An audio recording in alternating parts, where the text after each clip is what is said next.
This week on Hands On Photography, we take a look at your feedback, Lightroom and Photoshop. What's the difference between those two, and what does it matter to you? Stay tuned. This is TWiT.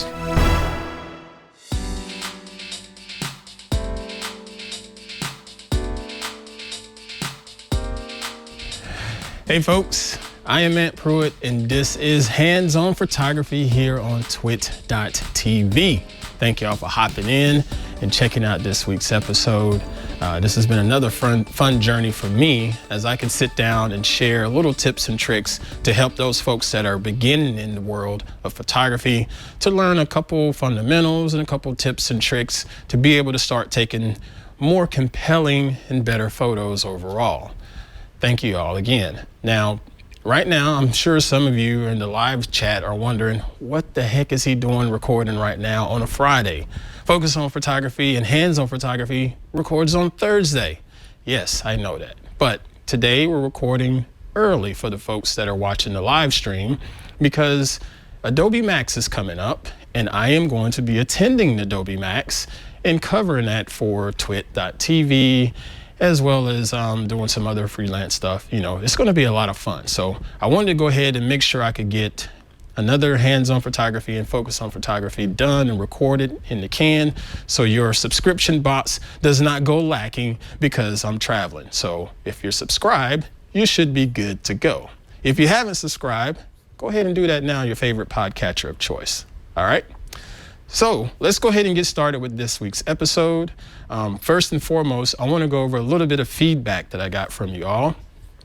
I think it's been about 2 weeks now in the TWiT community forums, that's twit.community, as well as on my Twitter posts. I shared a little poll just asking you folks about your photo editing software. So, you know, what photo editing apps are you using? What photo editing apps would you like to learn how to use? And boy, the numbers were quite surprising. They both came back with, we're using Photoshop and we'd like to learn Lightroom, or we're using Lightroom and we'd like to learn Photoshop. And then everything else was just sort of scattered way back behind. You know, that really surprised me. Now, I know Mr. Victor is used to dealing with Photoshop and so forth. And I don't know about you, but I've always heard about people fussing and saying, hey, I don't want to pay that subscription, yada, yada, yada. But really did surprise me to see that so many people were curious to learn more about the Adobe Creative Cloud Suite. So that's what we're going to do going forward. We're going to focus on a little bit of Lightroom and a little bit of Photoshop for the folks that are getting started. And then I'll eventually dive into some of those other apps like Capture One, as well as Luminar, because they have a new version coming out too. So stay tuned for that. But this week, what we're going to do is take a look at Lightroom versus Photoshop. Two different apps, two different use cases, a couple similar use cases, but overall they are very similar, very different. So let me go ahead and hop into my laptop here, and we're going to start with Lightroom. Okay, so first and foremost on my screen, this is an image from one of our listeners, Miss Katie Lake over in the UK. She sent over an image to hop@twit.tv via email, and I asked for her permission to show this on air, and she gladly obliged. I appreciate that. And I wanted to use her image to sort of give you a quick demo of what Lightroom is. First and foremost, Lightroom is a photo editor. That's pretty obvious. But another thing is, Lightroom is a digital asset manager, also known as a DAM. You can use Lightroom to make little catalogs and set up storage bins for your images. Personally, my workflow is I set up different months. I'll set a folder or a bin for a month in the year, and then I can archive that and move it over, you know, when the next month rolls around or when the next year rolls around. And Lightroom helps me keep up with that. It allows me to tag images so I know how to find things. If I'm looking for something from 3 years ago, I can go back to those catalogs that are 3 years old. And if I did all of my proper keywords, such as I'm looking for the river or I'm looking for a football game, I can just search for that inside of Lightroom, and it'll pull all of those images up just in case I need to retrieve them for a particular project or a job. it does a really good job of managing things and keeping everything in order for you from a photography organization standpoint. Now, with the organization stuff out of the way, let's go ahead and hop into the actual edit flow of this.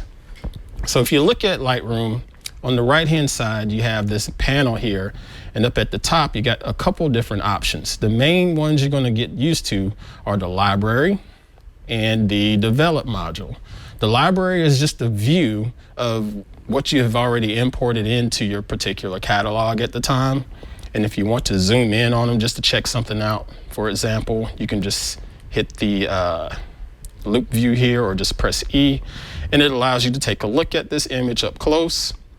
Gives you all of your metadata information and so forth. If you want to set up keywords, you can do that right here. We'll just type in Katie Lake, and boom, it's keyworded and it's done and it's saved to that particular file. So now, if I'm ready to process this and actually do a little bit of enhancing and editing, I can just click up top where it says develop right here, or just hit D on the keyboard, and it's going to bring up all of these different options. And that's a lot of stuff. And I'll go ahead and tell you, when I got started with Lightroom, it intimidated me to no end. I had no idea what to do, but the way the user interface is lined up, it's basically going to guide you through the edit process. So if you want to just start right here at the top where you have white balance, you can just go ahead and work on your white balance. And what white balance is it's going to control the color temperature of the image. And in this instance, I think this photo is a little bit too warm, to my opinion. So I want to cool it off a little bit by sliding it to the blues just a touch. And you'll notice that it's changing right here on the screen as you're moving each individual slider.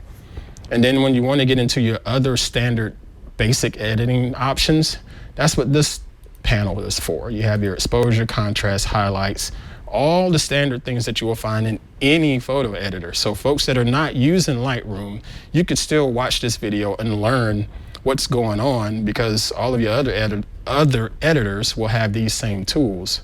All right, so for example, exposure. If I crank this up, it's going to get really, really bright. We don't want to do that. We want to find a happy balance. Remember the exposure triangle. We have to keep all of that in mind. So I'm going to do a quick touch up on this one, just to show you how it would work. Let's bring that down a little bit. The whites, black levels, a little bit of clarity, dehaze, and I'm gonna bring this highlights down just a little bit more, like that. So now that's looking a little bit better for me in my particular style of editing. Now, if you look a little bit closer on this panel right here, there we go, my mouse wasn't working. If you look right here, there's this auto button. This is Adobe's way of saying, hey, we can do a little quick fix for you using our built-in AI, and I believe it's called Adobe Sensei. Their AI will go ahead and analyze your picture and do a quick process for you just at the click of a button. It did a little bit. I don't particularly like that processing. I don't particularly like that processing, but that gives you a good starting ground. In my opinion, I wouldn't necessarily worry about the auto, because I don't think you're going to learn from that just yet. I use the auto nowadays because I've been doing this for several years, and it gives me a good baseline to say, all right, yeah, this is not going to work. I need to take the highlights down a little bit more, move the whites up just a touch, cool it off some, bring the shadows up because it's a little too dark, so on and so forth. Again, you'll find these particular sliders on pretty much any photo editor. You can check inside of the iOS app and just look at the camera roll, and when you open up your photos, it'll have an editor built in, and in that editor you'll see exposure, brightness, contrast, so on and so forth. Same goes for the Android side. And if you're using Pixlr, like those apps, those other apps that I suggested in the first episode of Hands-On Photography, you're going to see these same sliders in there. So now, granted, you probably won't have that automatic setting on all of those apps, but you can still try to learn from these. All right, so what I'm saying is don't necessarily lean on auto just yet.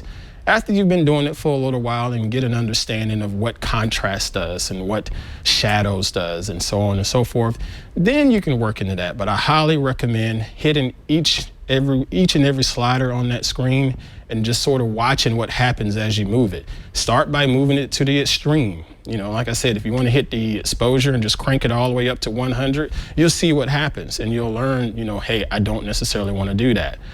And vice versa, if you underexpose it, you're just going to have a black screen. Not very good. You have to figure out what's going to work for you and your particular composition.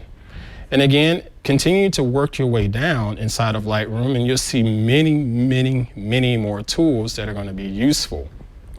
What I like about this particular slider here, this is what's called the Hue, Saturation, and Layer panel, Luminance panel, HSL. If you want to take a look at this image and look at like the red on the wheels, what if I feel like that red is just a little too much pop to it? I can take the saturation tab, click on the reds, and bring them down just a touch. And you notice the only thing that's being affected is the reds in this image. None of the green, yellows, or anything else, but only the reds. I think that's a great tool inside of Lightroom. Same for the orange and the other colors. You can just play around with it and figure out what exactly works for you. Sharpening, noise reduction, all of that is self-explanatory. We talked about noise last week when you had a very high ISO. Noise is not going to be an issue in this particular image because she's got great exposure, she's got great light outside, so she didn't have to have a high ISO as she shot this with her iPhone X. So we don't have to worry about that slider. But that's pretty much Lightroom in a nutshell. It is a great photo editor as well as being a great digital asset manager to help you, process some images. Now, the difference between Lightroom versus Photoshop is you're going to deal more with photo manipulation on the Photoshop side versus photo editing on the Lightroom side. Yes, you can edit photos inside of Photoshop. It has all of these tools that Lightroom has, but then there are some additional tools that will allow you to really manipulate how your photo looks. And there's a lot of computational things that have been built in over the years. Adobe has done a great job with this AI to help speed some of those processes up.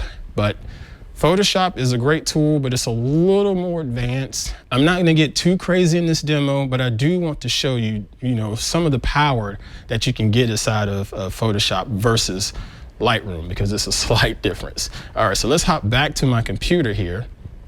And if we look at this image here, this is something that I shot with my Pixel back before I moved out of the Carolinas.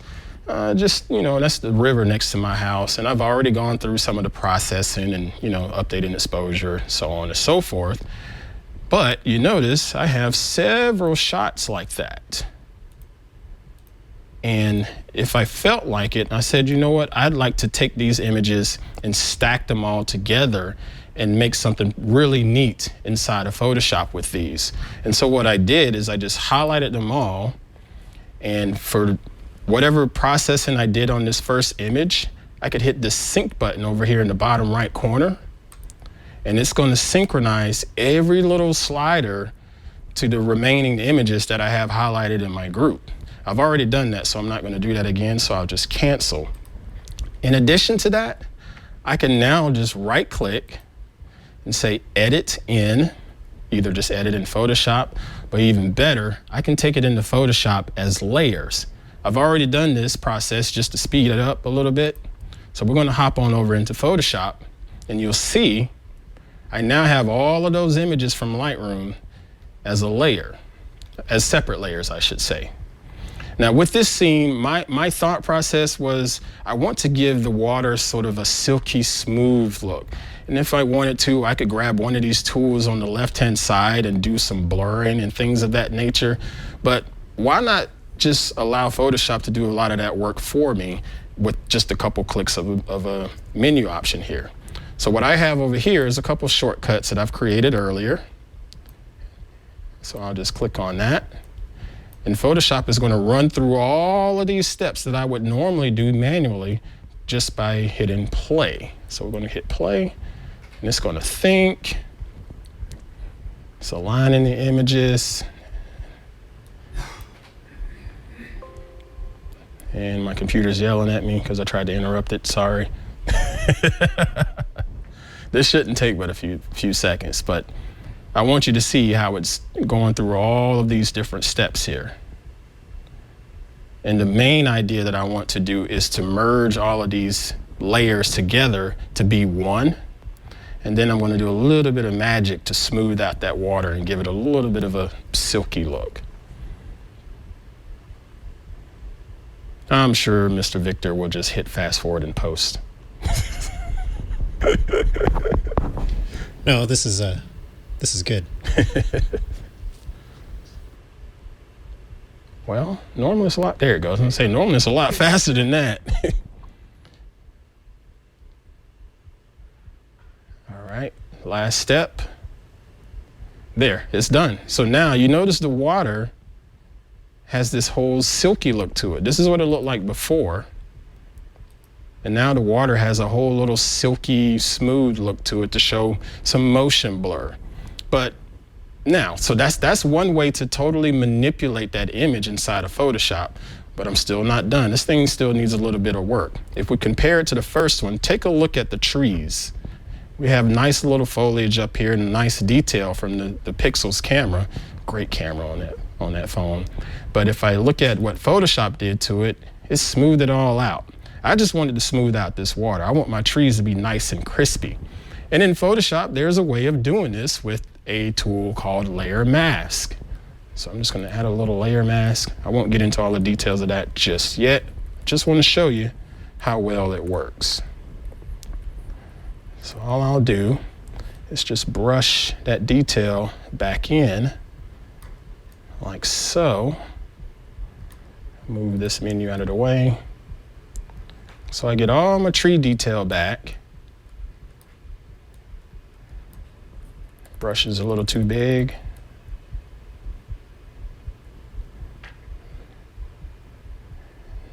See, now we're having our little fine Bob Ross moment painting trees.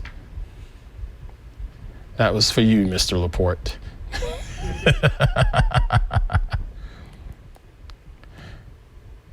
There we go. So now you get the picture there. We get all of the detail back, yet at the same time, we get that special effect and special photo manipulation that Photoshop offers that Lightroom did not offer. So this is the before, and this is the after. All right, pretty slick. So that's Lightroom versus Photoshop in a nutshell. You're going to get two different experiences from two different applications. There is one more tool that I want to show off for Miss Katie, since she was kind enough to send in this photograph. So let me hop back over into that. So she showed it off to me here in Lightroom, and this is from Twyford Waterworks. I believe that's how you say it, over in the UK. And I like this image, but I didn't necessarily think this lad here added to the photograph. So I want to take him out. Granted, there are some tools inside of Photoshop where you can do some cloning and healing. I mean, not Photoshop, Lightroom, where you can do cloning and healing, but Lightroom isn't necessarily built for this. If I were to try to just remove his foot with this tool, Lightroom is going to try, but it's not going to do a very good job, you know? So I don't recommend trying to do a lot of manipulation inside of Lightroom. Let Photoshop do that. So I'm going to undo this. But I'd like to get rid of him. No offense to him, but I don't think he adds to the story. So I'm going to right click, say Edit in, Photoshop. And yes, I want to send it all of the adjustments that I have. And Photoshop's going to fire up. Can open it up. We'll zoom out a little bit. There we go.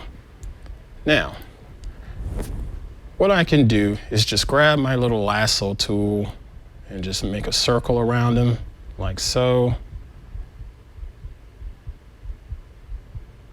to make sure he's the subject matter.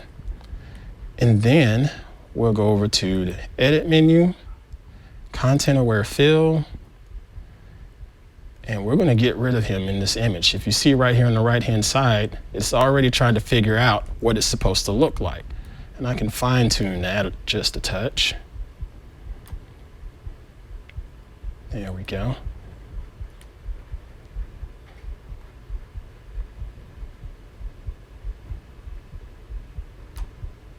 There we go.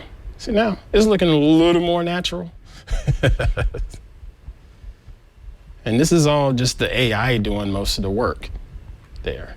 And there's some more detailed work that I could do to it, but I just wanted to show this is why you use Photoshop versus using Lightroom, because there are going to be instances where you're going to have something in the image that you didn't necessarily want to be there. For example, you'll have logos on something. Say you're doing a product shot for a company, and your model is wearing a particular shirt that may have a logo on that shirt. They don't want that on there. So you can use Photoshop to get rid of that logo pretty easily, a lot easier than dealing with the bricks and windows and things of that nature. But that's the whole point of this, is you want to use Photoshop for manipulation, Lightroom for more of the post-processing of handling standard editing options, exposure, contrast, saturation, and so forth. All right. Thank you again to Miss Katie for sending that on over to me at hop@twit.tv. We're going to go ahead and get out of here for this week. Please feel free to send any of your photos that you'd like to share with us in the chat room. You're so funny. Feel free to send any of the images you'd like to share with us at hop@twit.tv. We'd be more than happy to take a look at them. And if I'm going to share them on the air, I would reach out to you and ask for permission. I'm not just going to share them blindly. I respect the artists, okay? Be sure to hit the subscribe options in any of your podcatchers out there and just subscribe to Hands On Photography as we record each and every week, Thursdays, 2 p.m. Pacific time, 5 o'clock Eastern time.